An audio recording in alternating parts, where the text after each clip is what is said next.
Greetings, listeners, and welcome to the Care Table podcast, dedicated to educating and supporting family caregivers of aging loved ones. I'm your host, Amy Huddleston. Through insightful interviews from both industry experts and family caregivers, we aim to provide valuable perspectives and resources. Let's see who we're learning from today. Hi, welcome to today's episode of the Care Table. I think this is a really important topic. I'm very excited if you tuned in, even though it's a sensitive topic. I had the pleasure of connecting with Helen Bauer, who's our guest today. She has worked as a nurse for over 36 years. She's been in the hospice industry specifically for 16 years. She has a lot of letters after her name, but I think the one that's most relevant, she's a certified hospice and palliative care nurse. So clearly she has an enormous amount of experience in the industry. But another passion of hers is an advocate and educator for end of life. And I'm blown away, and I know listeners will be too, that she launched a podcast called The Heart of Hospice. And I am very proud of her to share with everyone that she is hitting her 600th episode, which is just mind-boggling to me. And I can't congratulate you enough on that achievement. And I really strongly encourage listeners to tune in, because there are a lot of incredible topics that I've already listened to: advanced directives, grieving. There's so many great topics, and which we'll absolutely link to in our podcast show notes. So welcome to today's episode, Helen. Thank you so much. I'm excited to be with you. Well, we're so glad you're here. And even though you are clearly an enormous expert in this industry, I asked you to come here today because we're going to go all the way back to the bare bones. We are more going to talk to our listeners to help them understand, I think, why not to fear the word hospice. I know it's such a hard word for people to hear. I think they're very afraid of it. It's an unknown, but it has a lot of assumptions in it. And so I just want to take us back and go to the bare bones, where you can help our listeners understand exactly what it is, who your team is, what it offers, and all sorts of things like that. So let's just start first with just this basic question of, just tell us, what is hospice? Hospice is a type of care. A lot of people think it's a place. You go to hospice, but hospice is a philosophy, a kind of care, and it is designed for people who have a life-limiting illness, which means their life is going to be limited and shortened as determined by their doctor. But this is the type of care that specializes in folks with a life-limiting illness. It is not a place that you go to, although there are places that provide it. But most of the time, hospice care is provided for the person in wherever they call home. Do you think, in the history of all of the care that you provided, I think I know the answer to this, but what percentage of the patients preferred to be at home? Oh my gosh, over 90%. Over 90%. Most people would, in the United States, prefer to die at home.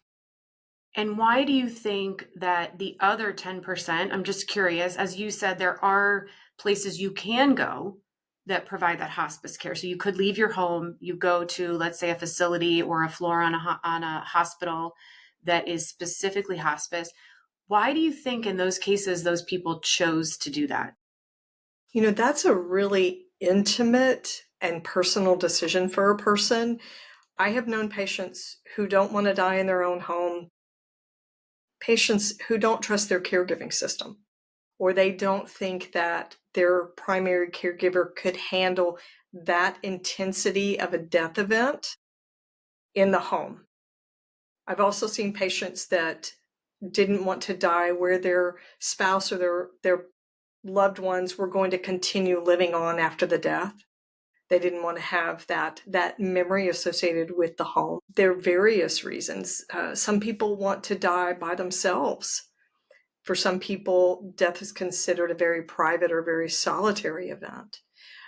Some people just don't plan ahead. So in an advanced care plan, if they have not had those conversations with their healthcare team or their person who's their decision maker, the default is We use 911 if there's a crisis, and sometimes dying looks like a crisis. We take you in, and maybe the symptoms could be managed, but you're already there and things are already happening, and so the death occurs in the hospital. That's a helpful answer. So, and we'll dig a little bit deeper in when you talk about advanced care plan, because I think that's very important. If I were to ask you, who do you think hospice is typically intended for? What would you say? Typically, a typical hospice patient would be someone who's elderly. We do provide pediatric hospice. That is a thing, but it's less than 2% of the hospice care that's provided in the US, thank goodness. But there are children that need hospice care. So typically the elderly and folks with neurodegenerative diseases happen to be the largest group of Medicare hospice patients in the United States right now. Alzheimer's, Parkinson's, dementias. That's the fastest growing and the largest group of Medicare hospice patients. We see people with multiple comorbidities, which means they may have one big diagnosis that's limiting their life expectancy, but then they have several other things that contribute to their decline in quality of life and quality of their health as well. Of course, cancer patients, right, with advancing cancers or treatment-resistant cancers when all treatment options have been tried and pursued. So typically, I would say the older adult is who we see. It used to be when I started out in hospice, everybody was older than I was, the people that I took care of. And as I've aged, as I worked in hospice, I began to see people that were my age or younger, which is very startling as a nurse to be able to work with these folks and learn from them. But yeah, typically older patients, a lot of heart disease, and a lot of the neurodegenerative diseases, but numerous diagnoses, by the way. Okay. Yeah. And it's, so tell me, correct me if I'm wrong. My assumption was always that if you were given the diagnosis of something and you had 6 months or less, that you were going to live. That was typically what I heard was when you would consider hospice. Is that correct or not? That is the criteria. Okay. That is the criteria. So a physician is the one who determines that the patient has a life expectancy of 6 months or less, the terminal prognosis requirement. That's a regulatory thing. Medicare looks for that. So the physician decides whether the patient is appropriate. The person who is sick decides whether they're ready. And I like to make that distinction because I think it's important for people who are sick and their decision makers to understand that they're driving the bus. Yeah. Yeah, your physician doesn't decide those things for you. They are offering hospice care as an option for you when it's appropriate. Hopefully they are presenting that idea to you. But yeah, the 6 months or less, that's a regulatory requirement. So for Medicare. But every insurance that I've worked with, private insurance and Medicaid, they all keep the same criteria for that 6-month life expectancy. And I would add to this that what I found in the care that we provided at a home care agency, people called hospice way too late.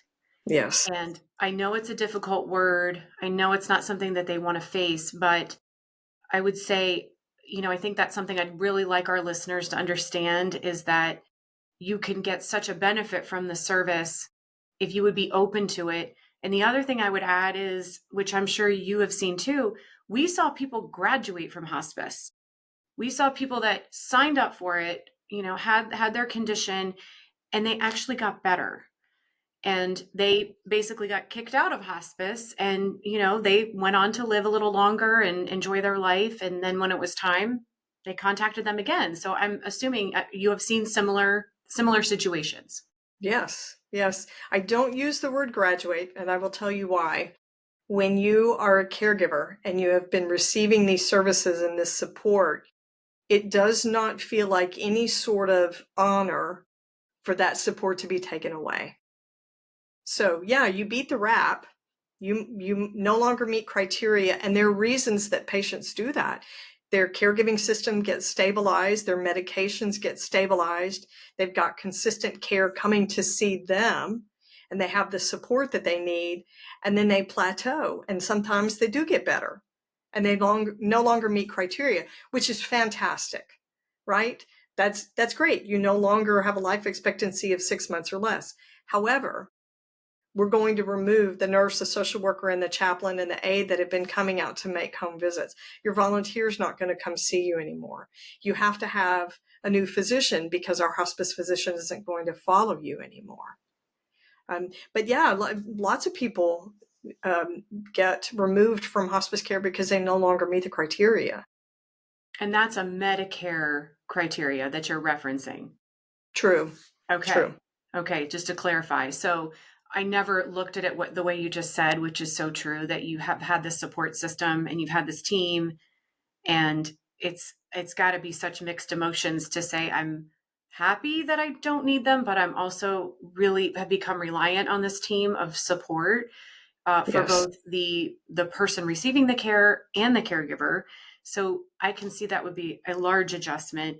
Let's talk a little about what you just said. So there's a team. I don't think people realize when you're getting this care, they don't know the wide range of services that are offered when you are receiving hospice care. So can you explain for us the team of people that someone receives when they are enrolled in hospice? The special thing about hospice is this interdisciplinary approach that we take, or multidisciplinary approach. It's not hierarchical, so you don't have a doctor that designates tasks to all the other folks. Everybody on there brings a skill and a talent and work to the care of the patient that's unique. So the teams are made up of all these different diverse disciplines, is what we call them, so that you get this well-rounded whole person care for mind, body, and spirit. We do have a physician that's part of the core hospice team. The physician is the one that receives all the information about the patient, decides whether they have a terminal prognosis or not. They order the medicines, the equipment, things like that. They provide all the medical support. And then there's a nurse who is also part of what we call the core team of the interdisciplinary team. And the nurse is the anchor who more than likely is what we call the case manager. So overseeing the care of the patient, but making assessments, communicating very closely with the physician to design a plan of care, which means a plan for how the team is going to see the patient that's appropriate for that patient's particular needs and wants. Okay. We have a social worker that manages the psychosocial needs of the patient. They do grief counseling and work to support the caregiver and the caregiving system to make sure the patient is safe and well cared for, and that caregiver is in good shape and has the energy and the mindset to do the caregiving work. And then we have a spiritual counselor or a chaplain who provides the spiritual care for the patient. They can also talk about, they work with Legacy Project. They also do grief counseling. They often continue bereavement care after the person dies. So those four are what we consider the core: the doctor, the nurse, the social worker, and the chaplain. Then we have our nurse aides, CNAs or hospice aides, that provide personal care. Can be anywhere from 1 day a week to several days a week. And they do every kind of personal care task, including standby assist for somebody who can get in and out of the shower, all the way over to someone who is completely bedbound and completely dependent for all sorts of care. So they get a bed bath. Our aides are amazing people, amazing people. They have the most intimate relationships and closest relationships with patients because they see them at their most vulnerable a lot of the time. We have various other types of services like speech therapy, physical therapy, and occupational therapy. But it's important to remember that those disciplines are used very sparingly in hospice. Very little. They're not used for strengthening or conditioning or rehab, not in hospice, but they are used for safety and to enhance quality of life and to teach a caregiver and a patient how to manage certain functional tasks to make it easier for them at home. We also have volunteers, which is a regulatory requirement in hospice. And it's really one of the most valuable things about what we do, because everybody else is coming with a task and training. A volunteer comes to give of themselves, to spend time, to get to know the person, to stand in the gap when the caregiver needs to step away, to be a friend and a listening ear, to do the various tasks, run to the grocery store, maybe mow the yard, maybe wash the car, maybe walk your dog, depending on what the patient and the caregiver need. So our volunteers are some really cool people. And of course, they don't get paid. They're doing it because they just want to give of themselves. Those are very special people. Okay. I have lots of questions for you out of this. Okay. So first of all, I'm curious, what is a legacy project that you mentioned with a spiritual counselor? What does that mean? So a legacy project is something that someone might do with a patient or even the caregiver if the patient's not able to do it. That is something that can be left for family members, friends, children. It describes the life that was lived, the work that was done, the message that they want to leave when they are gone. So a legacy project for a younger person who has children might be to do video messages, or might be to write letters for milestones. Hey, daughter or son, I know today is your graduation day, and I wanted to tell you how proud I am of you. Okay, Helen, I don't want to cry on this episode, but oh my goodness. Yeah. You know, my philosophy is if somebody cries during an interview on my podcast, it's good. And sometimes it's the host, sometimes it's the guest. But it's so true, because at this time of everybody's life, I think you stop and you do a lot of self-reflection. Yes. Because when you're facing death, you're realizing you don't have a lot of time left. And so you want to think about, what can I do with the time that I have left? And what do I want my family to know? And I didn't realize that that's what the spiritual counselor did.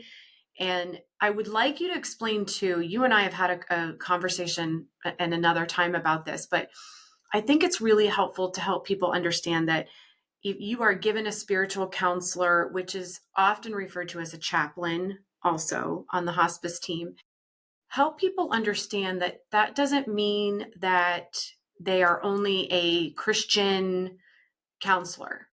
So help explain that to us. When I think of a chaplain, I would say everything I learned about chaplaincy before I became a hospice nurse, I learned from Father Mulcahy on the MASH television series.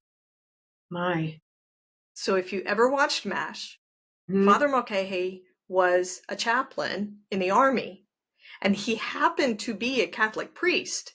However, he preached all these different services, provided services for Jewish patients or servicemen, you know, Mm-hmm. the soldiers that were wounded. He did last rites, but he also did all these other things, and he would observe the Jewish high holy days and provide all these different things, these interfaith, multi-faith. He could do all of that. That's Okay. what a chaplain is designed to do. A chaplain can provide spiritual support for any religion, for any denomination of the Christian religion, for someone who is an atheist, an agnostic, a humanist, Wiccan, Buddhist, you name it. You name it.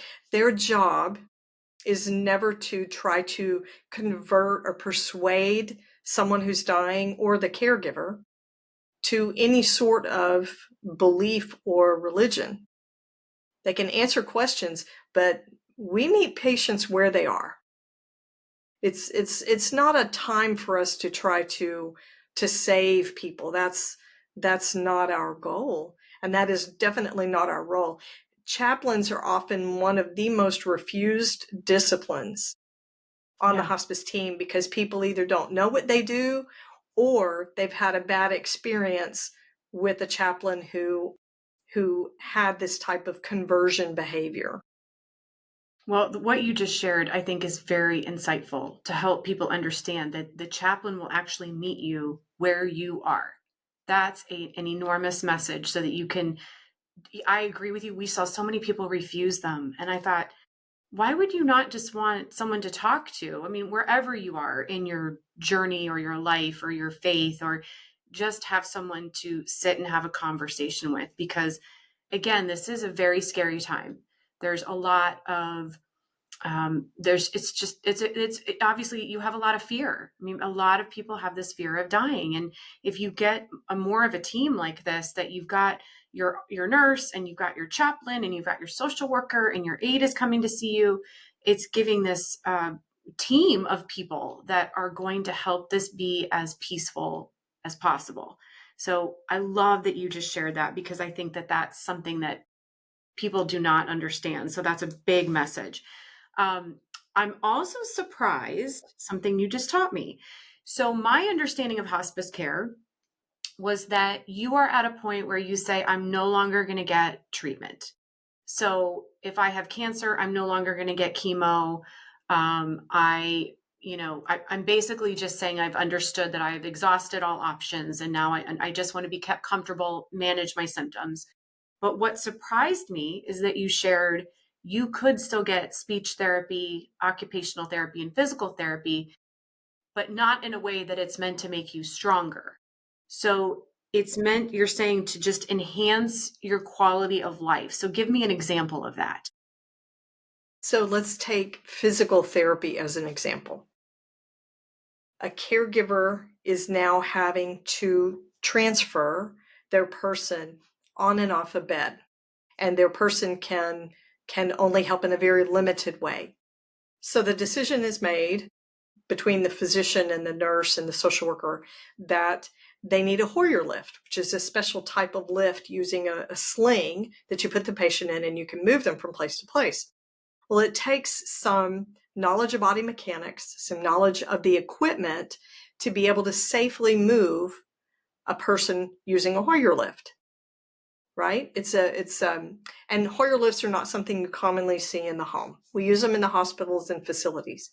A physical therapist could teach the caregiver how to do it safely so that nobody gets injured. They can show them how to use the machine, how to safely transfer and position the patient so that the patient's comfortable. And it contributes to quality of life because the patient doesn't have to stay in the bed. They don't have to stay back in the bedroom when they could be moved to another part of the house if there's space. That's a big ask because those machines are fairly large. Or they can just have a different perspective where they could sit in a different place besides the hospital bed. Yeah, maybe the sunroom that they love, or the favorite room in the house. But Yeah. I really had no idea that that could be a service that was offered. So that was definitely something I just learned. Thank you. So the other thing I would like you to help explain. So even though this is this incredible service that's offered, I worked in the home care industry, so I was on a different side, but we worked a lot with hospice. So I want to talk to you about and help the listeners understand, when you're getting the hospice services, it's incredible, it's very supportive, it does a lot of things of, symptom management and pain management. But let's talk about the actual schedule so that people can truly understand, when you get that care, it may not be enough to truly keep the person at home. So give us an idea of, for instance, how often the nurse comes in, for how often the volunteer is there, how often the social worker comes, the aide, how long does the aide stay? If you give us a little picture of that. I like this question because I think this is probably the biggest myth around hospice care for people whose person is living at home, is that hospice will provide around the clock caregiver support, turning, feeding, cleaning, all of those things, when that is absolutely not part of what we provide in hospice, unless it's related to a clinical crisis, a symptom management crisis. So We do intermittent visits. Typically, for a patient who's stable, living at home, a nurse will see a patient 1 to 2 times a week, and that's all. They come in for a visit. They do what needs to be done. Maybe it takes 45 minutes. Maybe it takes an hour and a half. Say if there's wound care or something special going on. But it's an intermittent visit. They are not going to stay there for any length of time, not an extended length of time. A typical social worker schedule is 1 to 2 times a month. A typical chaplain schedule is also 1 to 2 times a month. Now the aide, like we talked about earlier, the aide might come in more frequently. Typically, an aide sees a patient between 3 to 5 days a week, and it depends. For a bedbound patient who might be incontinent, there will be more visits from the aide. But again, that aide is not going to stay for an extended number of hours. Mm-hmm. And it's really important for caregivers to know that in advance, because that's not one of those nuances or details that your doctor who refers you to hospice is going to let you know up front. Because True. More than likely, they don't know what the schedule will be. True. And that's up to the hospice to decide. So the aide comes in, provides the care, changes the linens, may do a little light housekeeping for just the patient's area, and then they're done for the day in that household. And they go on to the next patient. So I think one of the biggest things about the schedule is to know that hospice never takes the place of family. That caregiving is still their responsibility. We can help you find resources to support that, but the hospice team is not going to set up shop inside your house and stay there. That was extremely helpful. And I would like to clarify, when you say the aide comes in, 3 to 5 times a week, my experience is I typically saw them stay anywhere between like 60 to 90 minutes.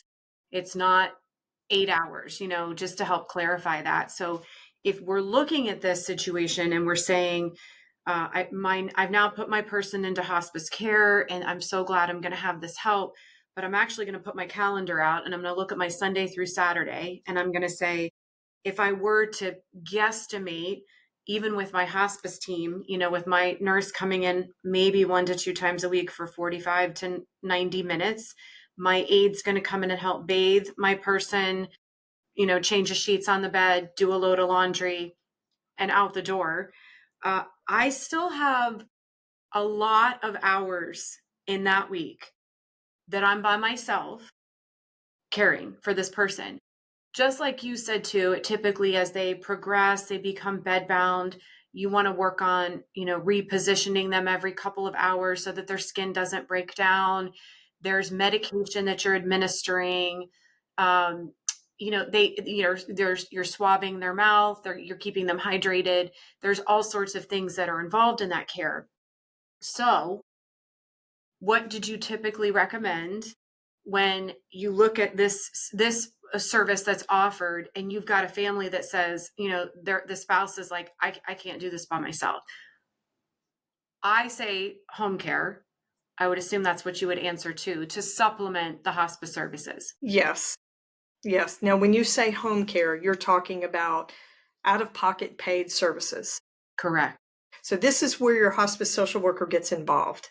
Yes. In this caregiving situation, caregiving village or group is faced with this. A lot of times, this has been ramping up. This is not a new thing that happens overnight.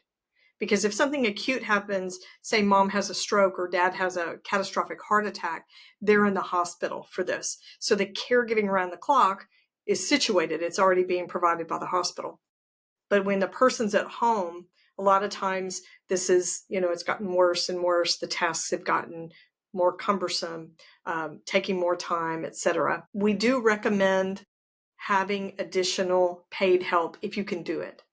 But I would say the majority of households in the United States do not have the finances to maintain and put those hours in. But a social worker will suggest that as an option. We also look at helping folks figure out whether they qualify for state paid assistance. Here in Texas, in Southeast Texas where I live, we call them, they're caregivers. And what they are is an aide who comes in and does an extended, housekeeping services and things like that, some meals, as well as patient care. And that's hugely helpful, but the number of hours that you might be given per week are still limited. You're never going to get 100% coverage from any resource that I've ever seen. Unless you're paying privately. Right, Right. right. Right. As far as any sort of aid that you might receive, it's not going to cover that 100%. So there are a lot of conversations that have to take place about whether that caregiving situation is sustainable and healthy and safe. And that means for the caregiver and the patient both. So can mom or dad continue to live in the house like this? The dementia is progressing. We know it's getting worse. She's fallen multiple times, and now dad is having some health problems as her caregiver. Is this sustainable? What can we financially do? There are a lot of questions that have to be answered to figure out how to manage that. But yeah, your hospice social worker is a great resource for those things. I completely agree with you. I think they're almost like a counselor also. So they're asking those difficult questions, like you just said, of can mom handle dad like this? How much is the family involved? What's the financial situation? Let's just try to figure out what's going to be our solution here. And they're the ones that help make that happen. And I think they'll help make phone calls to these agencies if you want, or to the, whether maybe it's a local agency that's the aging program that they help, but they try to piece together those resources for you. So that's a great asset of a social worker. And even though I think they only come to your house maybe once or twice a month, they're always available to you. You can call, email them. I mean, I know some of these humans, they're phenomenal. And I feel like they're nothing but solution providers for these families. So I think you would say too, they're always available to help the family. Yes. Yeah. That's one of the wonderful aspects of the nature of hospice care and how we run it in the United States is somebody from the hospice team is available to you 24/7, available for you. The nurse, you will always be able to reach a nurse by phone. If you have a crisis, that nurse is going to get a hold of the social worker. Typically, social workers aren't available 24/7 to answer questions, but in a crisis when a patient or caregiver has a need, yes, their services can be tapped into. And of course, if there's a death or a patient goes into a crisis, we can get a social worker out there to you. We can get a chaplain out there to you. But our social workers they are our problem solvers. They truly are. They really Yeah. are. I completely agree with you because I know some of them and I just think they're incredible humans. So I think that's a great resource for families. I do want to kind of go back to when we were talking about home care, just because that was my world. I want to talk about to just educate people that home care is amazing if you can financially afford that to supplement hospice. The reason why that works is we'll talk a little bit about if I'm going to ask you, how is hospice paid for? Pause for a minute on that. But home care, like you're saying, an agency like I operated was completely private pay. Sometimes long term care insurance would cover it, possibly veterans if the person was a veteran. But in most cases, it's private pay. So if we were in the home, there were times we were hired to do 24-hour care for somebody that was under hospice care. So we would supplement what hospice was providing, but we had a caregiver there around the clock to be there to care for that person, meaning reposition them in bed, help change to pens, help them to the bathroom if they're still able to move.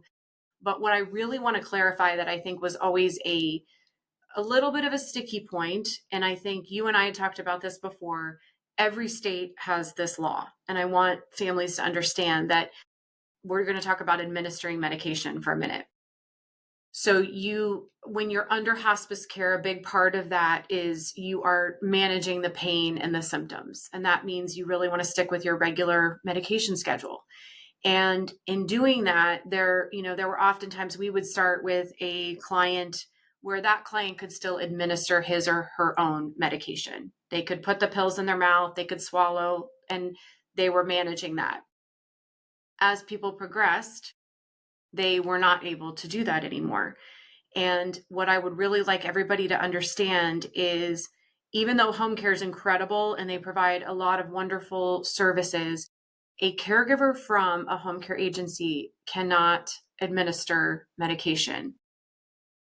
And so we need to clarify that for people to help them understand that I think The challenge we would run into is, let's say we're trying to give a break to the spouse who needs to sleep through the night, but her husband needs these medications every 4 hours to help manage his symptoms and his pain. And even though you're trying to give her a break so she can sleep, we essentially have to wake her up and have her administer the medication to the husband because the caregiver's not allowed to do that. So if you can just reiterate that really it's a national law rule that it needs to be an RN, right? Or an LPN or a family. So in hospice, the family, yes, they are the primary caregivers as far as administering meds. LVNs or LPNs and RNs can also do it. Now, when it comes to the rest of the hospice team, none of those folks can give medications. Social worker, chaplain, our aides. Now, if you paid out of pocket privately for a caregiving service, you could probably hire LVNs, RNs, if money was not an issue. You could probably hire medication aides, which are CNAs, nurses' aides, who have been trained, have special training. But the medications that we give in hospice, especially when a person is in a symptom crisis, are medications where you need to be very aware of how to assess a person when the medications are necessary. And I've never seen a paid caregiving system, caregivers, whatever your state designates them, aides or sitters or caregivers, companions, they use that word here in Texas too. I've never seen them be allowed to administer medications. I've never seen that, which means they can't change dressings on a wound. They couldn't apply a medicated cream. Mm-hmm. They can't apply anything to the skin like a gel. We use gels sometimes to manage symptoms in hospice. They can't do anything like that. But it will depend on who you hire. And of course, the more skills they have and the more things they can do, the more the family's going to have to pay hourly for this person. Correct. Yeah. But yeah, the family, unfortunately, hospice is not the caregiving shore up of everything. The family still has to provide the caregiving. So it's just another added layer. If you can have paid caregivers in there, that's great. But there will always be limits on what folks can do. That's true. Yeah. Yeah. I feel like home care obviously adds an enormous benefit where you can give some relief to that primary caregiver, to do kind of the personal care and that sort of thing, obviously depending on the state. But as far as that medication, I think that's a really clear message for people to understand that you're going to need to figure out between really your family, who can manage administering that to stick on that schedule, because that's a really important part of keeping the person comfortable. You want to make sure you stay on that schedule. If you miss those meds, the pain can creep up, they can get very uncomfortable. So it's really important. So it's just a good message for families to know that's something that you're going to need to figure out for sure. So we talked a little bit about the cost. I'd love to ask you, if people are wondering, how is hospice paid for? What would you say? Medicare and Medicaid and private insurances all cover hospice services to some degree or another. Now, Medicare is awesome. It actually has a specific hospice benefit that people can choose to use when they enter hospice, and it covers everything, I will say, at 100%. There is a $5 copay that a hospice agency can charge. But I can tell you, I have never seen that. I've worked with multiple agencies as a consultant. I've never seen an agency that actually did that. They usually just waive that cost. Medicaid is paid at 100%. The VA covers at 100%. Private insurance policies, of course, the coverage is going to differ from policy to policy. So my advice to anybody who is needing to consider hospice care for themselves or for someone that they are making decisions for, or just getting information to help them, is to find out what your coverage is going to be before you get into that relationship. Because there's a lot of energy that goes into choosing an agency and getting it set up and making sure the team is a good fit and who are the agencies in your area and what do they provide. You don't want to go to all that footwork and take all that time and energy as a caregiver or a patient only to find out, well, I can't afford this because my insurance is not going to cover it, or they don't think I qualify, so they won't cover it yet.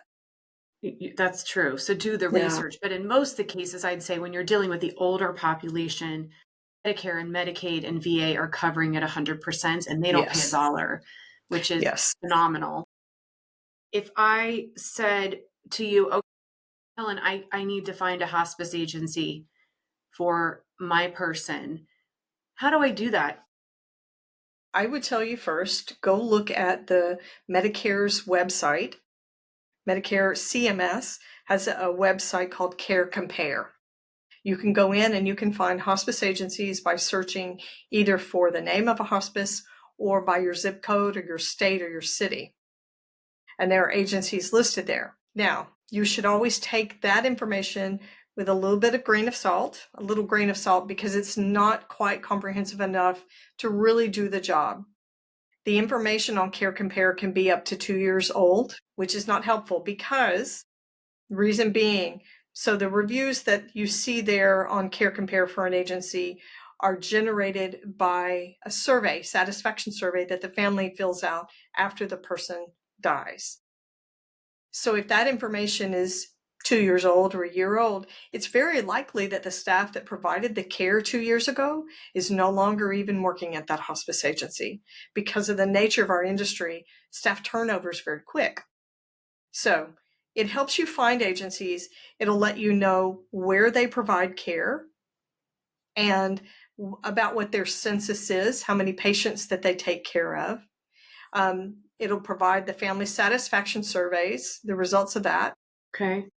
If the agency is small, they do not have to have those surveys done. And so there will not be a rating, a star rating Okay. because of that. So if an agency is small, that's a possibility. The other thing Care Compare tells you is whether the agency is a for-profit or a nonprofit agency. For many people, that makes a difference, makes a lot of difference. So it gives you the demographics, like an address and a phone number, so you could reach out and actually call and inquire. I live in this town. I'm looking to find out about your hospice services. The hospice agency should take the initiative, go to where you are, make sure you have the information you need. What I think is the absolute best way is word of mouth referrals. If you tell me, if I say, Amy, I'm looking for hospice for my uncle, he lives in Columbus. Can you tell me, who did you have for your mom? And you say, oh, I had XYZ hospice. They were amazing, but they weren't our first hospice agency. We tried another one. It wasn't a good fit. They weren't responsible. They were ABC hospice. So I'm going to give a call to XYZ hospice because you have told me that you had a good experience. And word of mouth like that is very powerful, very powerful.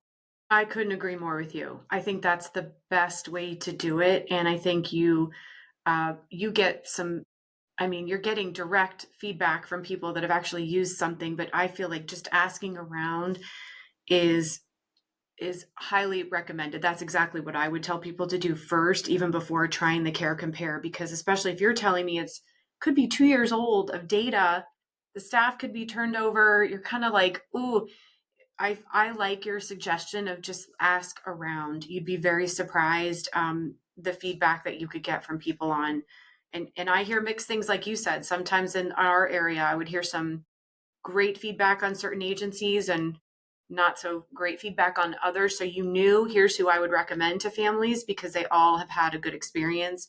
So that's enormously helpful. When looking at, we already talked about, if you had supplemental services like home care to help hospice, are there any other supplemental services that a family could consider that you would recommend to help when someone is receiving hospice care? Well, Meals on Wheels is a huge resource. Remember, our folks don't have to be housebound. They are not required to be homebound. Our patients are not. But they still qualify for these services. So Meals on Wheels is one of those awesome ways that you could supplement. It relieves some of that caregiving burden. right? And what I have seen in my work is that Meals on Wheels organizations are very generous in the meals that they serve in the portions. A lot of times it's 2 meals for a patient and a caregiver. The cost is very, very low. It's, single digit dollars. And your social worker can set that up for you. I Yes. think that's a very important one. Another service that they could look into, if it's appropriate, is an adult daycare service. Okay. And that can be really beneficial for people who struggle with neurodegenerative diseases, and if the caregivers are working, because so many of these caregivers are actually working a regular job where they get paid, and then they go home and work their unpaid full-time caregiving job after hours. Yeah. Yeah. I Oftentimes they're didn't raising realize. children as well. Well, I guess I didn't realize what you just said is I had assumed that I had to be homebound if I'm receiving hospice. I didn't know that. So you're saying you don't have to be homebound, which is not a Medicare requirement. So I could take my person to an adult day center from 8 to 5, Monday to Friday, while I work, or whether I just also just need some downtime or oxygen to do the things we need to do around the house. I had no idea. So is there not any requirement on, like, are they allowed to just be gone 3 hours a day, or there's no limitation? No. They have to make themselves available for the assessment visits that we do to be able to remain qualified for Okay. hospice. But no, so here's an example. I had a patient who was dying, and she had lived along the Gulf Coast for years in Gulfport, Mississippi, and she wanted to go to the beach. She wanted to see the beach and hear the waves before she died. And the hospice team set it up. I want to say even maybe a volunteer went with them. I can't remember what exactly they did, but they made it happen. And she was in a wheelchair. She had respiratory issues. They got portable oxygen, and they pushed her out to the edge and let her put her feet in the sand. And that was such a meaningful. I don't like the bucket list idea, but for her it was an end of life wish. It was an end of life wish. And they made that happen. And there's no homebound requirement. That is a home health requirement that they be homebound.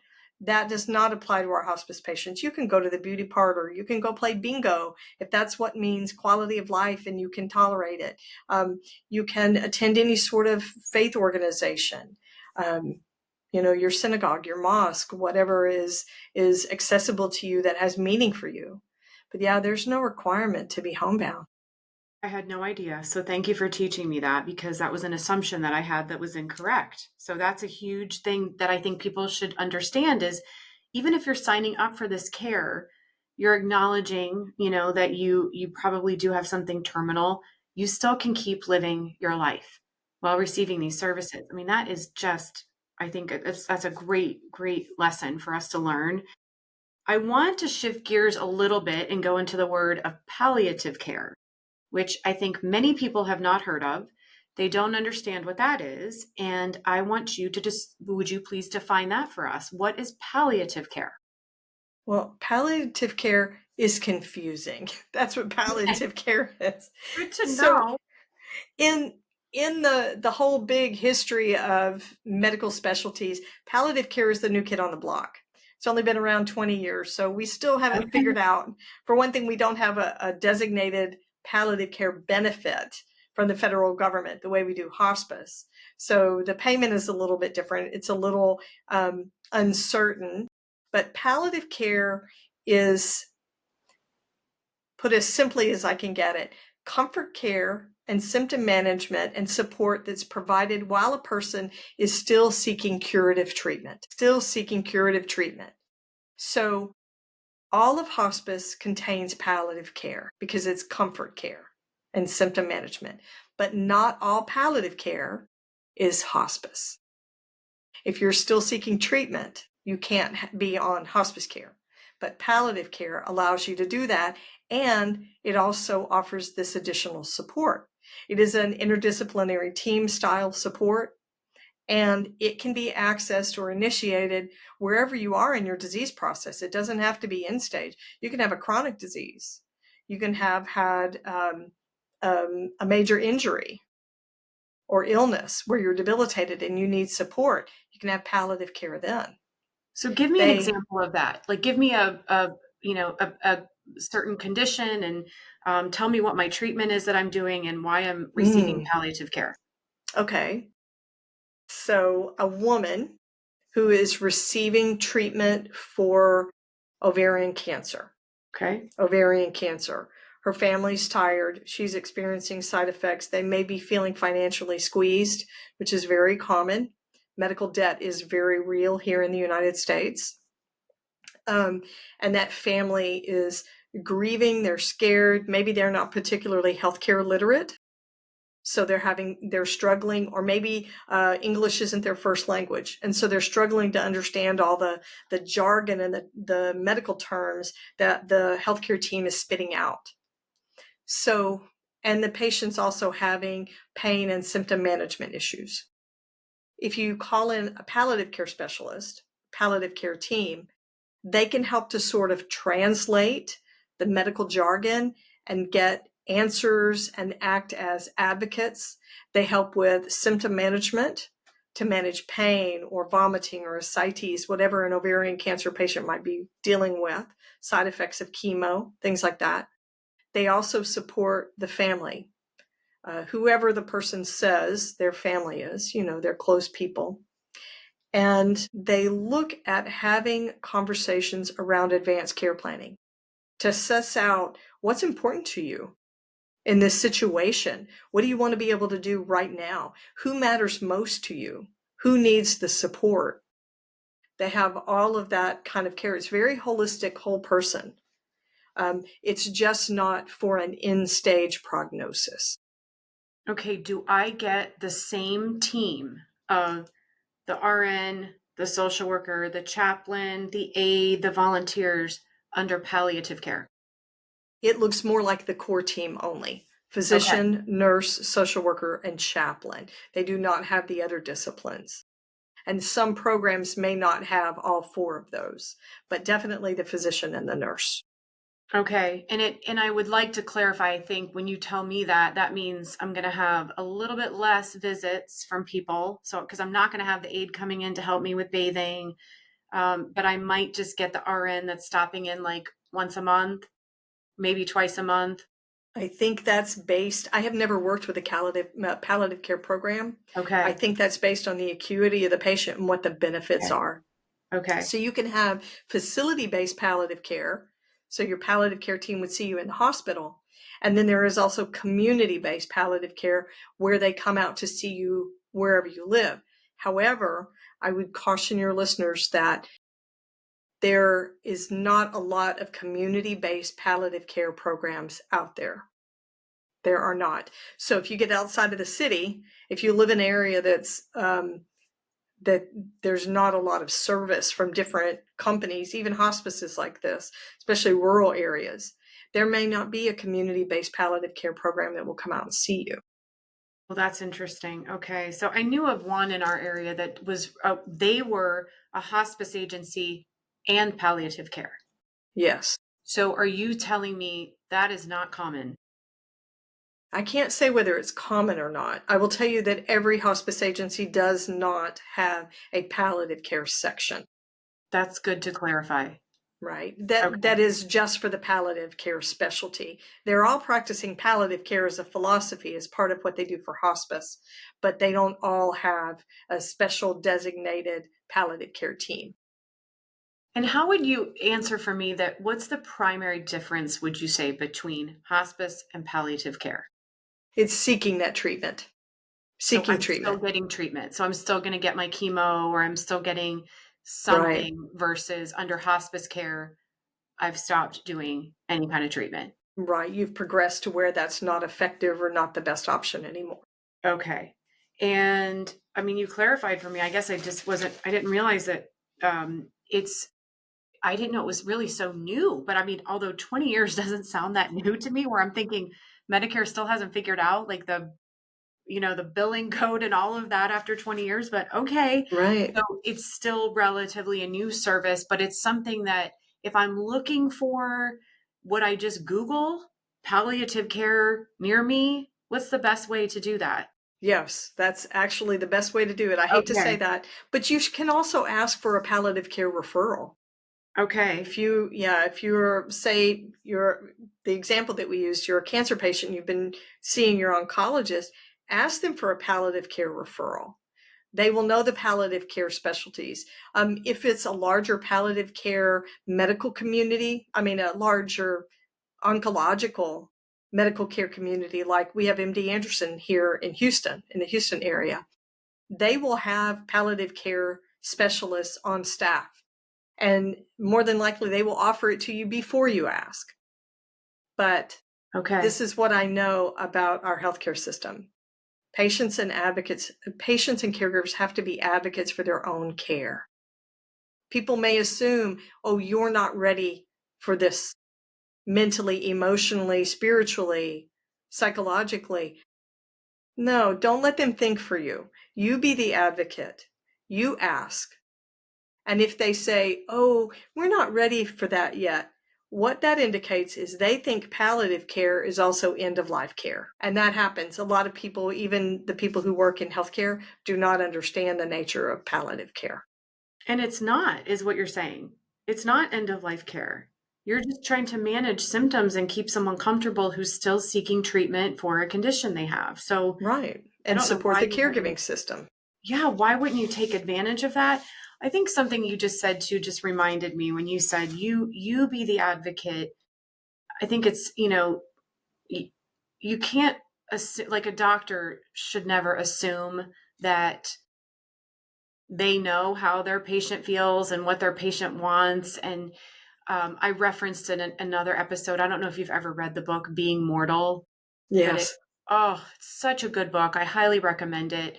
And I think it's a very good message of how our, doctors are incredible, but they are not trained to have those conversations of, well, what exactly do you want? I'm going to propose this treatment to you for cancer, but here's what's going to happen, right?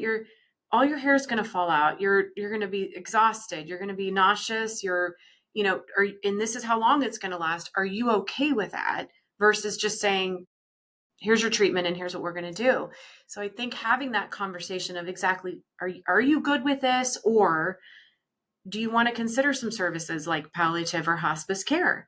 And something that took me a long time to realize when I first started in home care, I was young, I was naive, and our clients would say to me, I'm done, I'm ready to go. And I would say, oh, don't say that, don't talk that way, everything's okay. And then it took me, I don't know how long, to realize I had no place to do that. These people truly felt that way. They were 92 years old, their spouse had passed away, they were tired, they might be lonely, and they were ready to go.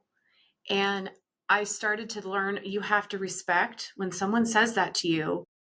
I'm going to then refer you to a hospice agency. I'm going to make that connection for you so that you can have a resource that can help this be the most comfortable time of your life as you're navigating this journey.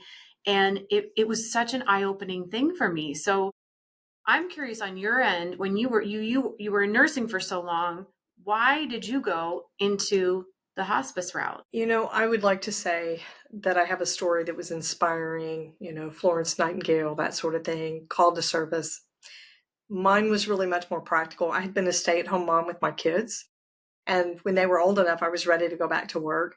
And I was looking for something full-time. And I had a friend that I admired very much, this beautiful LVN. She said, I work with this great team of people at a hospice agency and we have a space. And I thought, okay, it's a nursing job. It's just nursing. And of course, it's very, very different.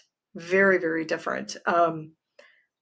Learning about yourself as you care for these people can be an incredible experience if you are open and you listen and you learn. I think the description that you gave about someone who says, I'm done or I'm tired, I think what we do as listeners in a situation like that is to shut the door because it's more comfortable. What that is an open door. It's an opportunity to say, Tell me what you mean by that. Tell me what that means for you. And then you can start having conversations about what's important to you. What matters the most? What do you want to be doing? Where do you want to be? But for our own comfort, we want to think we are giving this person hope and keeping them from being so negative or defeatist or depressed by saying, oh, no, don't worry about that. It's very similar. People who are dying saying, I want to talk about this and this. Oh, no, Grandpa, we're just going to talk about the good stuff. Today, it's all good. We're just going to talk about the happy times. You don't want to talk about the bad stuff. Yeah, he does. Yeah, he does. That's why he mentioned it to you. Yeah, I agree with you. It is like I told you even before we started recording. I mean, this takes a really special person to work in this industry, and you're dealing with death every single day. You're watching people die every single day. But what I observed over the years is it's such a peaceful experience that they're providing to these patients, and just helping them, in a very fearful time of their life, find as much peace as possible in whatever that means for them, right? And whatever their definition of peace is, whether it's resolving, family conflict, or talking about some things that they just needed to get off their chest, or I saw so many things over the years, but just meeting them where they are. And I can't just say thank you enough to these hospice people that work in this industry, that do that day in and day out, and still wake up the next day and say, I'm going to do it again. And it's a gift for sure. But I think there's a reason, though, that there was a job opening there, and then you went that route. I mean, I just believe God has a plan, and you just happened to go someplace so that you clearly saw your calling, and now are taking a podcast to help educate people in this, a very I want people in this episode to not fear the word. Don't fear the word hospice. I want you to be open to having these conversations and understand that it's a tremendous support system to people. So it's great what you're doing.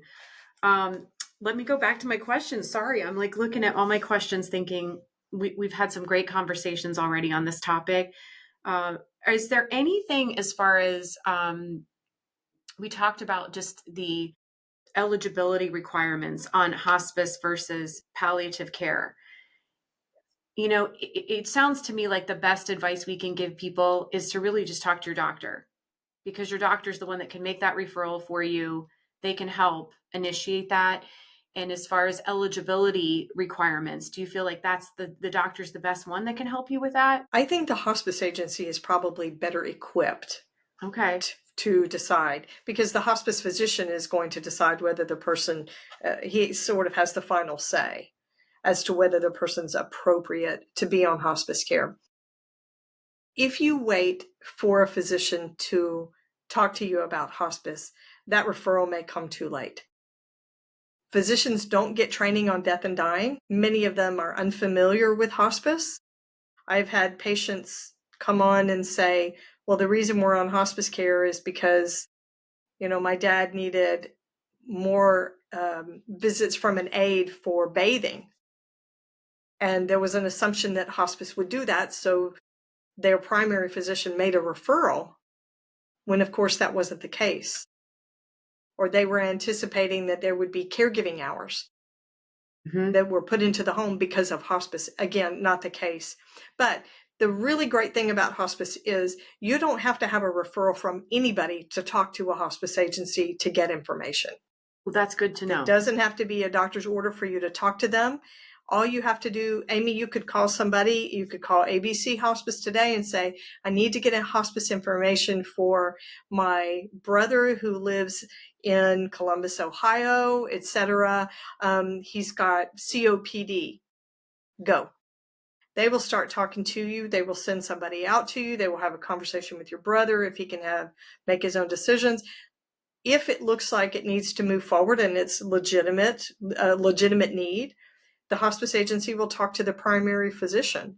There will be an order given, there will be some information exchange, medical records. But for you to talk to a hospice agency, you could talk to 3 different hospice agencies to compare them and contrast them today without any referral from anybody. That's really helpful to know. So basically I can call, and I think you just did a great job of explaining. If I call, I'm going to just say, I need to talk to you about your services. They are Mm-hmm. typically going to transfer you to their, intake coordinator, whatever, Right, who's going to ask right. you the questions about your person, just tell me about their condition, their age, their blah, blah, blah. And then, like you said, if they feel like it's appropriate, they're going to send somebody out to my house Mm-hmm. and they're going to look at my person, assess them, and Right. that is how they make the decision on, yes, you're appropriate, no, you're not. How quickly do you think that usually takes for between the phone call, somebody coming to my house, and then the services starting? It usually moves very quickly. Usually. I will say that in the years since the pandemic, unfortunately, there are some areas in the United States where there's a waiting list for hospice. Oh my goodness. I had never heard of that happening, 10 years in hospice before I ever heard that. And in the last few years, I have heard of areas where there was a waiting list because they don't have enough staff to cover everybody. However, it's always good to ask. And if they're staffed and they're going to take you on, there's usually a very quick exchange of information. If the primary physician is going to give an order to admit to hospice, those medical records get sent over to the hospice agency and reviewed. They'll get medical equipment out there very fast, which is part of hospice services. It's part of what we provide. And Like a they can get hospital bed, a like, bed, yes, oxygen, yes. a wheelchair, a Hoyer lift, all of the things like that to support a patient's quality of life and mobility in the house. They can do all of that, and a lot of times that will happen in 24 hours. If the person's in the hospital and not expected to go home for a couple of days, they'll do it within that window. But if there's a crisis at home and they want to get that patient squared away and get them comfortable, they can make that admission happen pretty quickly. That's great news. I mean, I forgot to mention about too how they will help you with all that equipment, which is such a Yeah. gift because you don't know what you need. So if you have an expert that comes in and can tell you, I think the hospital bed's going to help here, we're going to get a bedside commode, we're going to do XYZ so that this is a much more comfortable situation for everybody. So that's super helpful and to know that it's that fast usually of a turnover that I can expect from calling and getting some help. Yes. Would you share a story with us? I guess I'm sure you have about a million of them, but I would love to know a story in particular about someone who, ended up calling, wish they would have called sooner, to engage the services of hospice and how it ended up really helping them in that situation. So many of our patients come to us too late in the game, so late in their diagnosis. Over 50% of them die within 2 weeks. I think it's 18 days, which isn't much. So those are weeks and months of support that hospice teams could have provided that the caregiver didn't get and the patient didn't get. That is a crazy statistic that you just shared. I mean, Yeah, crazy. It's just but right it there goes back alone. to this fear of hospice equals death. There's no hope in hospice. I would tell you that's absolutely not true. Hospice is a lot about living, a little bit about death because that's part of what we do. We speak that language, but it's all about living and how well can you live until you get to the end of your life. And there is very much hope. There is a great deal of hope inside end of life care. Hope for connection and comfort and quality of life and additional help and someone who's willing to have these deep conversations with you, someone who's willing to play cards with you if you don't feel like having those deep conversations. Yeah. That's just, I couldn't agree more with you. And I absolutely know that people called way too late. So that's one message we really want to hone in on today is that just call, right? You can always say no to the service, after you meet with them Right. and you do it, you could say no, but you could say yes, and you could get a longer period of time that you're going to get this support. So, I mean, going back to your story, tell me, like, what's your favorite story of a patient? As far as somebody coming to hospice too late, I think that is such a good lesson. There is one that stands out, and it's been years. It's been over 10 years since I had connection with these folks. There was a woman who had end-stage kidney disease, renal disease, and she had been receiving dialysis. And dialysis has a life. After about 4 or 5 years, it's no longer effective because it's never the same as your real kidney function anyway. And then it gets to the point where it's no longer effective. So this was an older woman. She had 2 daughters and a husband. Her husband was not an advocate. He had sort of turned over the care to the daughters. The mom's dialysis was no longer successful. She was confused. She was agitated. She was itching everywhere, and it was so bad that she was pulling her hair out in tufts. She was suffering. They were medicating her as well, as much as they could, but it was not really effective. And the 2 daughters had received a recommendation for hospice from the physician. So I went out to have a conversation with them, and they did not want to do hospice. They did not want to put her on hospice. Okay, I'm going to ask you though, why did they not want hospice? Were they just in complete denial? They weren't in denial. They knew how very ill this woman was. They were watching her suffering. They were staying in the home with their parents. Then why would they say no? They said, I met with them twice. We talked at length, and I met the mom, saw her. They said, we're afraid that if we stop dialysis and she goes to hospice care, that we will be killing her because we have done this. And so I had met with these ladies. They were a little bit older than I was, very caring, very compassionate people. They were educated. It wasn't as if they didn't understand healthcare and the impact of all of these things. They were people of faith, very deep faith. And I looked at them and I said, all of your concerns are valid. But what I will tell you is she's already dying right now, and she is suffering. She's suffering. But they thought that making the decision for hospice meant they were killing her, when in fact her body was already declining and shutting itself off, and her disease was making her suffer while that was happening. Did So your message that's a work? very hard thing to say and to hear. But it landed somewhere. Okay, good. And they put her on hospice care the next day. We got her symptoms under control. She stopped pulling her hair out. She was clawing herself. She had claw marks everywhere on her skin. And we finally got her settled, and she was able to die comfortably. And the husband was comfortable with it, and the daughters were okay with it as well. We provided the spiritual support and psychosocial support. But she could have benefited from that long before. Sooner. I think that, I would guess that a lot of families have that mindset, like you just said, and yet, like you said also, your person is still dying. We're all Right. going to die, but they are dying. And I think you maybe either feel like, yeah, it's my fault, or I'm going to speed this up. But you don't want to see them suffer like that. I mean, just you telling me that story, my heart is aching for that woman because she was miserable. She And so was. if you could, I would hope that they found some peace in seeing that the hospice brought her not itching like that and pulling out her hair and clawing at herself because she was comfortable.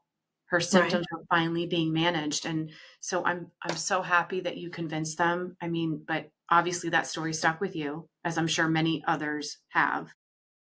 I think they needed someone who would listen, because I remember even after all these years, they wanted to talk about their concerns, and they wanted to ask questions, and they wanted to be heard. We hear this type of caregiver guilt very often in end-of-life care. Administering medicines is one of those issues that gets caught up in that. Morphine. People worry that they are hastening or they are precipitating a death, when in reality that is not true. That's not how we use morphine. We use low doses, and we start very slowly. It's just enough to cover the symptom for the person to be comfortable. And if your person says no morphine, we don't use morphine.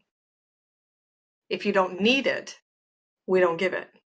And if you don't want it, we don't push it on you. I've heard that same thing over the years too, where they just thought, no, I'm speeding this up. And I think that's a great thing that you just debunked is that's not true. That's absolutely not true because obviously these are physicians and nurses that are medically trained. They know exactly what they're administering. They know why they're doing it. And obviously the dosage is at a level that's can't do that. So it's great to debunk that. Is there anything else that you would debunk about hospice care for the Wow. listeners? So many myths. I think the morphine one, that hospice precipitates or speeds up death, I think that's the biggest one. Wow, so many myths. The one about the chaplain trying to convert you to a religion is a big one. Hospice being expensive, that's a myth as well. Yeah, hospice, there's definitely good coverage for hospice care. Having caregivers in your home 24/7, I think that's a hospice myth. We do not do that. We never take the place of family. Another oddball one that I have heard is that social workers want your financial information because they're going to report it to the government. Oh, so this is what I will tell you. The government, if you're an older American adult and you're on Social Security, et cetera, the government already knows what your income is because they're sending it to you. That is true. Right? And more than likely, you're reporting it on your tax return. We do not report your income back when we get that, the social worker gets that information from you. What they use that for is to find out what resources you qualify out in your community. Right? Other than that, that's really none of our business. We don't worry with that. That's not our concern. Another myth that I find very concerning, and a lot of people have this, is once you get into hospice, you're there. You are on hospice. You live out the rest of your life, whether it's a good fit or it's not, or you want to go into a study or you want to seek treatment, that you're stuck.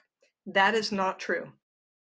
A person or their decision maker can remove them from hospice care, revert back to the aggressive care, traditional Medicare, seeking treatment, whatever you want to do at any point in your hospice care. If it's not a good fit, you can stop. That's and that great. doesn't mean you can't get re-enrolled into hospice later on. If you're appropriate, if you're eligible, we call it hospice appropriate. If you're eligible and you decide, yes, the study wasn't successful or I didn't get any benefit from that last round of chemotherapy, it actually just made me sicker, you can come back to hospice. We absolutely will do that with you. That's really helpful. I would say too, obviously, don't assume that you should call hospice when there's like 3 days left to live. Don't do that. Don't call too late. At least call and do your research and just have a conversation with them. Then you can decide. But don't assume that it's the end all. I've only got 48 hours left to live. Don't do that. So that's a big lesson to learn that you can, we're looking at 6 months or even longer sometimes that people are using this service. So what do you know an average, I guess, of the average length of hospice care? I couldn't tell you the most current ones for 2025. I do know average length of stay, 18 days for over 50% of our patients. And then maybe 25% of them are on for less than a week. Oh my gosh. I know. So here's what I would tell folks. If you're listening, if you are even thinking about hospice, the first time it comes to your mind, ask somebody. Ask your physician. If your physician says, we're not ready for that or we're not there yet, you don't need his permission or a referral or anything. You're not going behind his back. You are getting information, empowering yourself and educating yourself.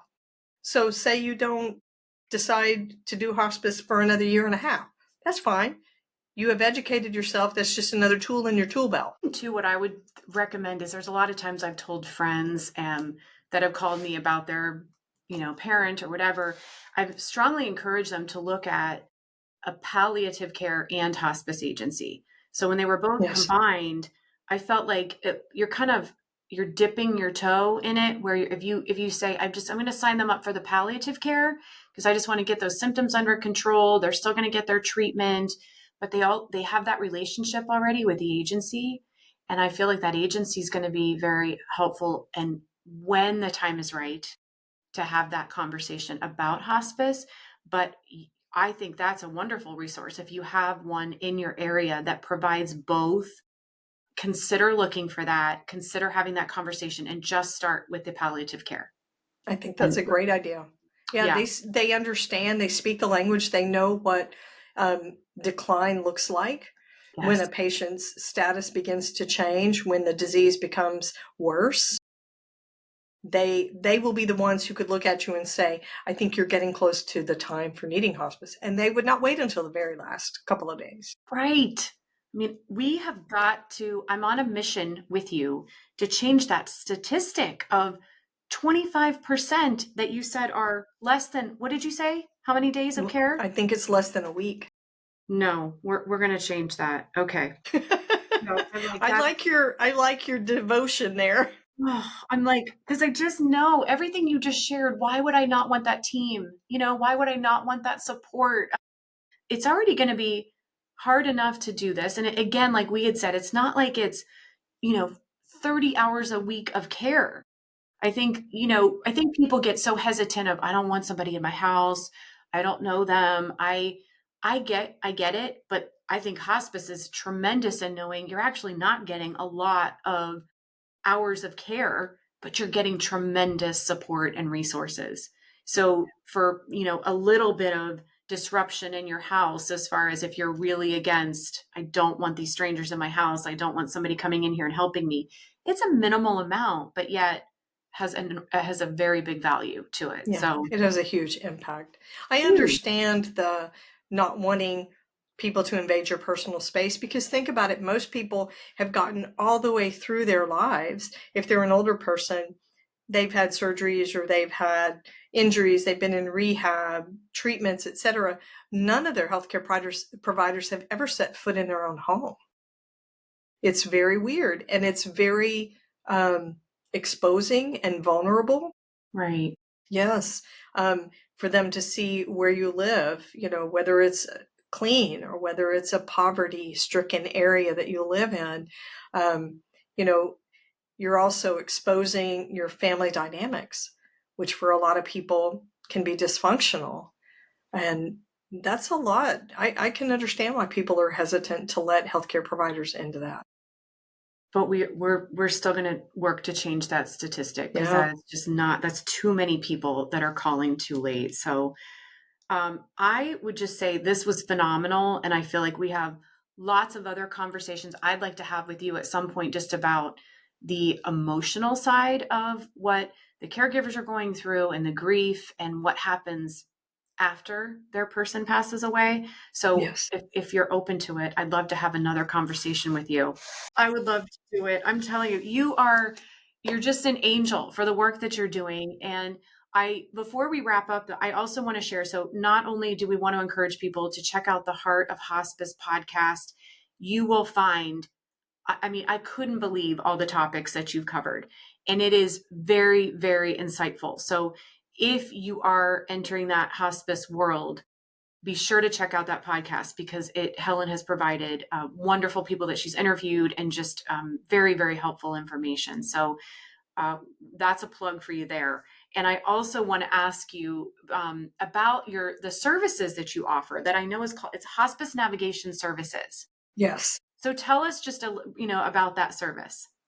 Well, I like you had through the years calls. Um, my mother's brother is being recommended for hospice. Can you tell us what that would look like? And so I was providing support for people, and I thought, man, people need to be able to schedule and talk to somebody.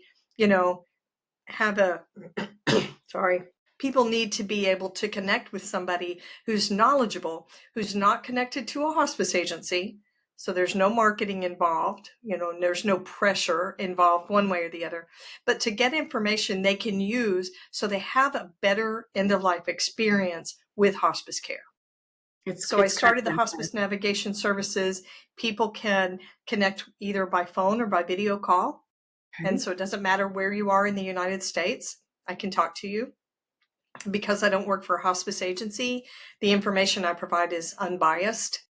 And I will talk to you about advanced care planning and how to get hospice started, how to hospice shop, what questions to ask. I can also troubleshoot the care that you're currently receiving. If you're not sure about something that's going on with the hospice care that you're getting currently, we can talk about what that should really look like. Okay. And I'm happy to do that. I talk to patients, I talk to family caregivers, people who are having to consider hospice or somebody is acutely ill and they're discussing hospice for that person. I talked to a woman the other day whose husband's 94, and she said, we're going to need this at some point. I just want to gather some information. Great. I love that she's planning. Oh my gosh. I know. I was so tickled. I was so proud of her. So at 94 too, by the way. Yes.